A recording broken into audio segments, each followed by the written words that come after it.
दोस्तों आज मैं एक और नए स्कैम को लेकर आप लोगों के बीच आया हूं और ये स्कैम भी बहुत ही डेंजर तरीके का है। और इस स्कैम में किस तरीके से लोगों के साथ फ्रॉड किया जा रहा है और किस तरीके से इसमें लोग फंस रहे हैं। इस स्कैम की अगर मैं बात करूं तो लाखों नहीं करोड़ों रुपए तक की भी लोग इन लोगों को दे रहे हैं। और ये पूरा स्कैम कैसे हो रहा है, इस वीडियो में आपको इस स्कैम के बारे में कंप्लीटली जानकारी मिलने वाली है। तो इस वीडियो को आपको कंप्लीट देखना होगा। तो नमस्कार दोस्तों, आपका स्वागत है आपके अपने YouTube channel education for Bharat में और मैं हूं आपका दोस्त BK तिवारी। लेकिन उससे पहले मैं आपसे दोस्तों एक निवेदन करना चाहता हूं कि अगर आप इस चैनल को पहली बार अगर देख रहे हैं तो इस चैनल को सब्सक्राइब जरूर करें और हमारे वीडियो को लाइक जरूर करें, क्योंकि हम आपको हमेशा साइबर स्कैम से अवेयर करने के लिए सबसे पहले जानकारी देकर आप लोगों को अवेयर करते हैं। साथ ही आपको मदद के लिए पूर्ण प्रयास भी करते हैं, यानी कि आपकी मदद भी करते हैं, यानी कि आपको जानकारी भी दे रहे हैं और आपकी मदद भी कर रहे हैं। और इसी के एक क्रम में आज मैं जिस स्कैम के बारे में बात करने वाला हूं वो स्कैम है भाभी स्कैम। आखिर ये भाभी स्कैम कैसे इसका नामकरण हुआ, यानी कि नाम कैसे पड़ा। तो यानी कि ये स्कैम जो है ये सिर्फ भाभीियों के साथ हो रहा है। अब ये कैसे हो रहा है ये समझने के लिए इसको वीडियो को आपको पूरा देखना पड़ेगा। अगर आप स्किप करते हैं तो इसमें मेरी कोई रेस्पॉन्सिबिलिटी नहीं है। आप बार बार मुझे मैसेज करते हैं, हर चीज आप मुझसे पूछते हैं, तो आपको ये वीडियो भी पूरा देखना चाहिए, तभी तो आप समझोगे कि ये है क्या। आप अगर मैसेज के अंदर कहेंगे तो हजारों मैसेज पर डे जाते हैं, उन सभी मैसेज के रिप्लाई देना असंभव होता है। इसलिए आप अगर वीडियो को देखते हैं, उसको समझते हैं, तो आपको इस स्कैम के बारे में भी बहुत अच्छे से जानकारी मिलेगी। और इस स्कैम से बचने के भी तरीके मैंने इस वीडियो में ही बताए कि इस स्कैम से आपको बचना कैसे। पहले मैं आपको इस स्कैम के बारे में बिल्कुल क्लियर कर देता हूं कि स्कैम कैसे होता है, ये स्कैम में कैसे लोगों को फंसाया जाता है, फिर उनको कैसे ब्लैकमेल किया जाता है या फिर उनसे कैसे पैसे लिए जाते हैं। ये स्कैम बेसिकली जो नाइजीरियन कुछ ऐसे स्कैमर हैं जो हो सकता है नाइजीरिया में बैठकर भी स्कैम कर रहे हो या फिर इंडिया में बैठ के स्कैम कर रहे हो। यानी कि उनके अगर नंबर्स की बात करें तो उनके जो नंबर है ज्यादातर फॉरेन कंट्रियों के नंबर होते हैं। और वो लोग क्या करते हैं कि बढ़िया से बढ़िया अधिकारी बनकर, यानी कि जैसे मैं आपको एग्जाम्पल देकर समझाता हूं, जैसे इंडियन एयरफोर्स का कोई बड़ा अधिकारी बनकर एक उसकी ड्रेस में फोटो अपलोड करके एक प्रोफाइल बना लेता है। या फिर अगर बात करें कि अच्छी कोई पगार से अच्छी नौकरी में स्मार्ट स्मार्ट लड़कों के फोटोज उनकी ड्रेस में पहनकर एक ऐसी प्रोफाइल तैयार की जाती है, यानी कि है तो पूरा सोशल मीडिया का ही फ्रॉड। यानी कि अच्छा अपने आप को एक अच्छा शानदार अधिकारी दिखाने के चक्कर में या दिखाने के लिए ऐसे फोटोज को क्लिक किया जाता है या फिर ऐसे फोटोज को ढूंढा जाता है जो कोई ज्यादा एक अच्छी पर्सनैलिटी के साथ हो, स्मार्ट हो, और इस तरीके के फोटोज को लगाकर प्रोफाइल बना ली जाती है। यानी कि फेसबुक प्रोफाइल हो सकती है, इंस्टाग्राम हो सकती है, और भी कई सारे ऐसे सोशल मीडिया के प्लेटफॉर्म है, उनके ऊपर ऐसी प्रोफाइल्स तैयार की जाती है।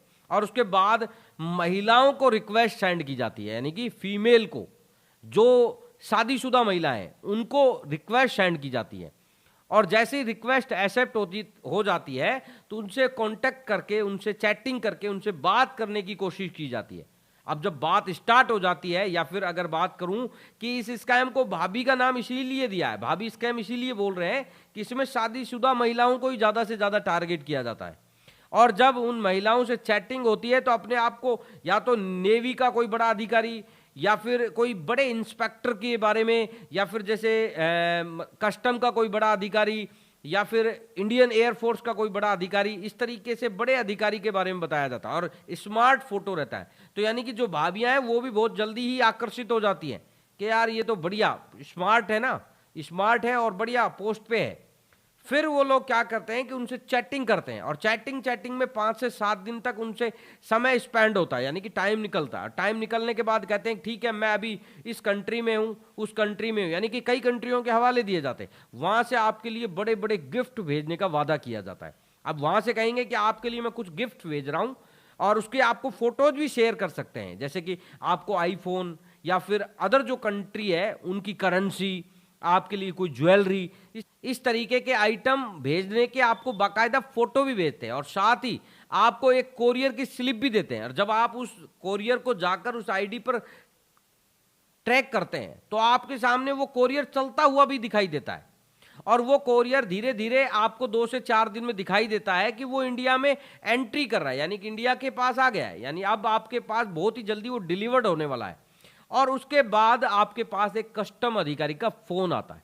अब ये कस्टम अधिकारी फोन आपको इसलिए कर रहा है कि आपके किसी फ्रेंड ने, आपके किसी परिचित ने आपके लिए बहुत सारा गिफ्ट भेजा है, लेकिन वो गिफ्ट जो है वो इंडियन कस्टम ड्यूटी के अनुसार, इंडियन कस्टम नियम के अनुसार वो उस करेंसी से ज्यादा है, यानी कि जो एक लिमिटेशन है उससे ज्यादा है।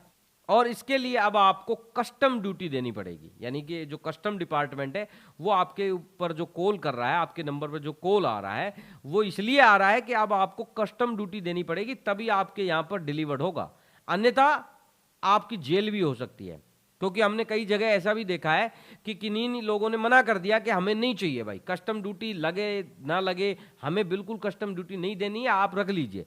तो फिर यह भी कहा जाता है कि अब आपको जेल भी हो सकती है, क्योंकि प्रोडक्ट या फिर जो भी गिफ्ट्स हैं ये आपके पास ही तो आ रहे हैं, यानी कि आप जो बिना कस्टम दिए हुए प्रोडक्ट मंगा रहे हो। ऐसे में जब आप अपने उस फ्रेंड से दोबारा कांटेक्ट करोगे तो वो कहेंगे कि ये तो मुझे पता ही नहीं था, नहीं तो जो कस्टम ड्यूटी जो लग रही है वो मैं ऑलरेडी पे करके भेजता, मुझे जानकारी नहीं थी आपके इंडिया के रूल्स के बारे में। तो एक काम कीजिए, देख लीजिए, आप चुका दीजिए। और ऐसे में जो कस्टम अधिकारी है वो आपसे 35-40 हजार 50 हजार रुपए तक की मांग कर रहा है, कितने पैसे दो आपका, क्योंकि जो आईफोन है महंगा है, आपके यहाँ पर कुछ करेंसी भी है, जो गिफ्ट्स हैं गोल्ड्स हैं, यानी कि वो ज्वेलरी काफी महंगी है ना, और आप बिल्कुल बहुत ही जल्दी से लोभ में आ जाते हैं। और लोभ में आने के बाद आपको जैसे ही कस्टम अधिकारी बताता है कि आपको यहाँ पे करना है, तुरंत से आप पे कर देते हो और इस वेट में रहते हैं कि बहुत जल्दी आपके पास गिफ्ट आने वाले हैं। आपके जो फ्रेंड है ना, जो आपके विदेश में बैठे हैं, जो अभी आपको सोशल मीडिया पर 5 से 7 दिन पहले मिले थे, उन्होंने आपके लिए लाखों रुपए का माल भेजा है और आप उसका वेट करते हैं।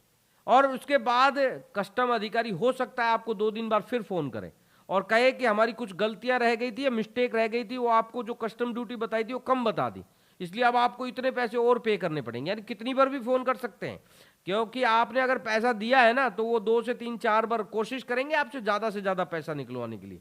यानी कि इस तरीके से जो विवाहित महिलाएं हैं उनको इस तरीके का झांसा देकर आपके साथ ऐसा स्कैम एक चल रहा है जो बहुत ही ट्रेंडिंग पे चल रहा है, और रिसेंटली 700 महिलाएं इस स्कैम में फंस भी चुकी है, जिसके लिए भी अभी एक बहुत बड़ा एक प्रेस नोट जारी हुआ था पुलिस के द्वारा, और उसमें पूरी घटना के बारे में भी बताया था। और उसमें 700 महिलाओं को इन 5 से 7 नाइजीरियन लोगों ने टारगेट किया था और इनसे करोड़ों रुपए की वसूली की थी। यानी कि आप समझ सकते हैं, अगर आप इस तरीके से कोई भी अगर सोशल मीडिया पर ऐसा कोई अधिकारी या फिर ऐसा कोई दोस्त बनने की आपसे बोल रहा है, आपको बोल रहा है कि मैं अपनी पत्नी से परेशान हूं और मैं आपसे दोस्ती करना चाहता हूं, तो आप सतर्क रहें, क्योंकि वो अपनी पत्नी से परेशान है या नहीं है ये तो नहीं पता, लेकिन वो आपको एक दिन परेशान जरूर कर देगा, क्योंकि आपको आर्थिक नुकसान इतना देगा कि आप रो रो के थक जाएंगे, लेकिन आपका कोई भी पैसा आपको रिफंड नहीं मिलने वाला है, क्योंकि ये लोग बाहर की कंट्रियों में बैठकर भी फ्रॉड कर रहे हैं।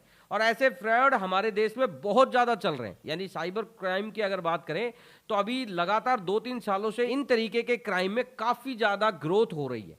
तो यानी कि आप इस तरीके के अगर स्कैम में फंसे तो अब आपको करना क्या है, यानी कुछ बातें जो आपको ध्यान में रखनी है। आपको इस तरीके की कोई सोशल मीडिया से या फिर ऐसे कोई प्लेटफॉर्म से अगर आपको रिक्वेस्ट मिल रही और कोई व्यक्ति बोल रहा है कि मैं मेरी पत्नी से परेशान हूं और आपसे दोस्ती करना चाहता हूं, तो उस पर बिल्कुल भी ध्यान नहीं दीजिए। आप अपने जीवन में अगर अपने पति से परेशान है, अपने घर वालों से परेशान है, तो भी आप ऐसे दोस्तों को मत ढूंढिए जो आपको एक दिन गच्चा दे जाए। गच्चा का मतलब ये होता है कि आपको बहुत बड़ा नुकसान दे जाए। यानी कि सोशल मीडिया पर कोई बड़े अधिकारी को या फिर कोई फॉरेन कंट्री के दोस्त को बनाने से बचना है आपको। यह है इस वीडियो में मेरा बताने का मतलब। दूसरा तरीका यह, अगर कोई फ्रेंड अगर आपका बना हुआ है या फिर अगर कोई व्यक्ति आपको बोल रहा है कि आपके लिए गिफ्ट भेजा है, तो आप उस गिफ्ट के लिए किसी भी तरीके की कस्टम ड्यूटी बिल्कुल ना दें। आपके पास अगर कोई अधिकारी कस्टम ड्यूटी के नाम से फोन कर रहा है और आपको बोल रहा है कि पैसे जमा कराओ नहीं तो जेल हो जाएगी, तो आप ये समझ लो अच्छी तरीके से कोई जेल वेल नहीं होगी, वो आपको सिर्फ धमका रहा है पैसा लेने के लिए, क्योंकि आपने मना कर दिया कि इस तरीके के कोई भी गिफ्ट्स हैं जो मेरे को नहीं चाहिए, तो वो फिर आपको दूसरा तरीका निकालेगा या दूसरा हथकंडा अपनाएगा पैसा निकलवाने के लिए। उसमें आपको कहेगा कि मैं आपको गिरफ्तार करने के लिए आ रहा हूं। तो आपको बिल्कुल भी डरने की जरूरत नहीं है और ऐसे लोगों के खिलाफ cybercrime.gov.in पर कंप्लेंट करनी है। कंप्लेंट करने का एक और अच्छा तरीका आपको बता देता हूं। 1930 नंबर पर आप कॉल कर सकते हैं और सारी घटना के बारे में वहां पर बता सकते हैं। वो कंप्लेंट आपकी स्वतः ही रजिस्टर्ड हो जाएगी और उक्त लोगों के खिलाफ कार्रवाई भी होगी। तो आप इस तरीके से इस स्कैम में बच सकते हैं और इस तरीके से आप इस स्कैम को पहले ही ये जानकर अवेयर हो सकते हैं कि इस तरीके का स्कैम अभी लेटेस्ट आया है और स्पेशली महिलाओं के लिए ये स्कैम है और स्पेशली महिलाओं को ही टारगेट किया जा रहा है। दोस्तों, ये जानकारी आपको कैसी लगी इस वीडियो के कमेंट सेक्शन में आपको जरूर बताना है और अगर ये वीडियो अगर आपको पसंद आया तो इसे लाइक और शेयर भी करना है। धन्यवाद दोस्तों, मिलते हैं नेक्स्ट वीडियो में नए किसी टॉपिक के साथ। तब तक के लिए जय हिंद, जय भारत।